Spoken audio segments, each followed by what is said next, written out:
The morning light falls softly over Istanbul. The call to prayer drifts through the air, ancient, haunting, eternal. The city wakes, but beneath its domes and minarets lies a quiet place where time stands still, a garden of marble tombs. Among them rests a woman who once ruled the world from behind a curtain. Her name is Hurrem Sultan. They called her Roxolana, the joyful one. But there is nothing joyful about the silence that now surrounds her, and yet, even after 5 centuries, her name burns like a flame that refuses to die. Once she was just a girl, a captive torn from her homeland, a face among thousands in a slave market, eyes wide with fear and fire. Brought to the harem of Sultan Suleiman the Magnificent, her destiny should have ended there, as a forgotten concubine in a golden cage. But Hürrem was no ordinary woman. Behind her smile hid a mind sharper than any sword in the Ottoman arsenal. Behind her laughter, ambition, quiet and waiting. She learned the language of power, the art of silence, the rhythm of the palace. And when the time came, she rose, not through seduction, but through strategy. She captured Suleiman's heart, and through him, the empire itself. The court whispered her name with both awe and hatred. How could a slave, a foreigner, a woman bend the greatest ruler of the century to her will? But that was Hürrem's genius, to turn the chains of captivity into the crown of power. From her chambers within Topkapi Palace, Hürrem rewrote the rules of the empire. She built mosques, hospitals, and schools.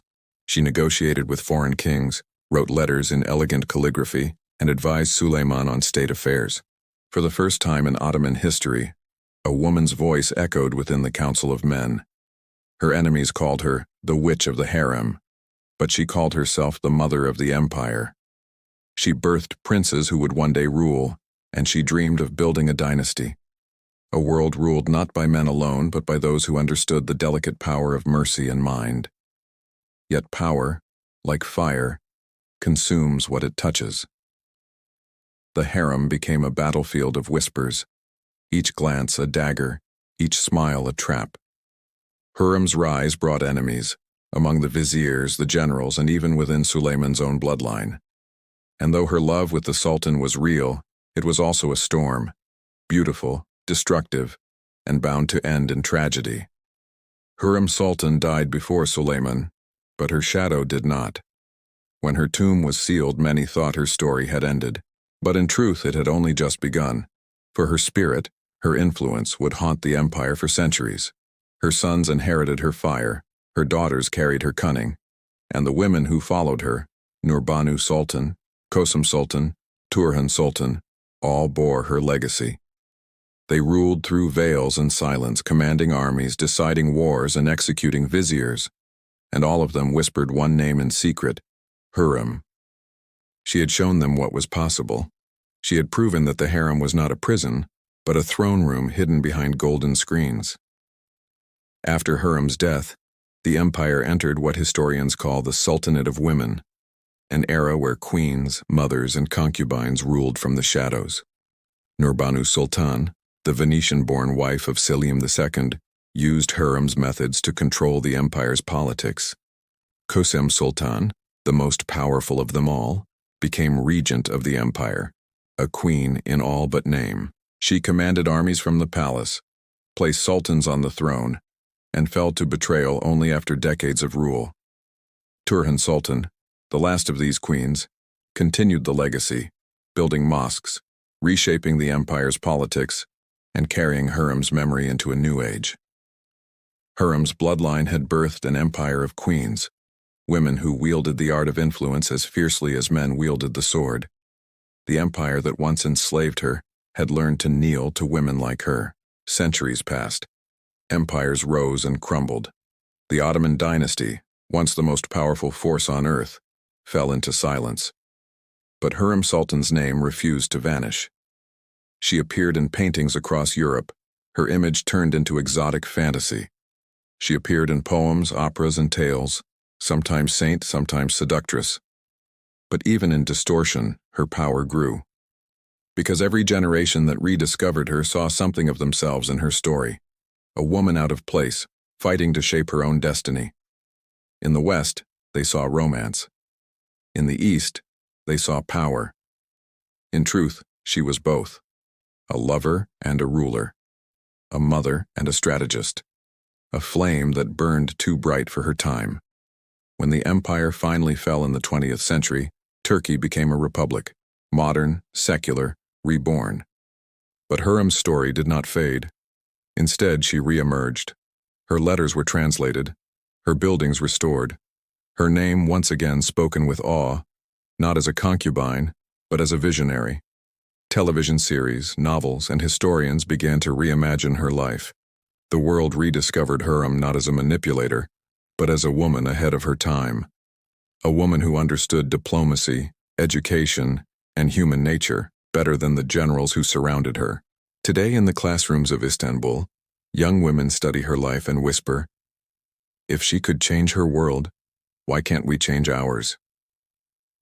Hürrem's ghost has become a symbol, not of scandal, but of survival. From Ukraine to Turkey, from Europe to Asia, her legend has no borders. In her homeland, she is Roxolana, a daughter of freedom. In Turkey, she is Hurrem Sultan, the beloved of Suleiman, the architect of an era. And across the world, she stands as a timeless archetype. A woman who defied destiny, who used her intellect to outlive her captors, and whose story still sparks debate, admiration, and fear. Because Hurrem Sultan was never meant to be forgotten, she is the part of history that refuses to die quietly. In the heart of Istanbul, the Süleymaniye Mosque still stands. It was built by Suleiman, but inspired by Hürrem, and just beyond it, her tomb remains. Tourists pass whispering her name, unaware that beneath their feet lies the woman who once bent an empire to her will.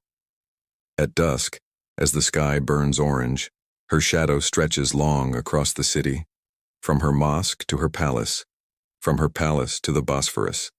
And in that shadow, her story breathes again. If you listen closely, you might hear her whisper, "They said I was just a woman. They were right. But they never understood what a woman can be." Empires fall, rulers fade, history forgets kings, but never legends. Hurrem Sultan was born a captive, lived as a queen, and died as a force that outlived her dynasty. Her story is not one of tragedy, but transformation. She changed what it meant to be a woman in a world of men. She changed what it meant to be forgotten. And through her, the Ottoman Empire learned that love itself can shape nations. So even now, 500 years later, her name burns brighter than ever, in books, in art, in the hearts of women who dream of freedom. Hürrem's story reminds us that power is not inherited, it is created. Legacy is not granted, it is earned. And even in silence, a woman's voice can echo for eternity. They say she once whispered, "I began as a slave. I became a queen. But my greatest crown was being remembered." Thank you so much for joining us on this journey into the past. If you enjoyed this story, please consider liking this video and subscribing to our channel for more tales from history that refuse to be forgotten. See you next time.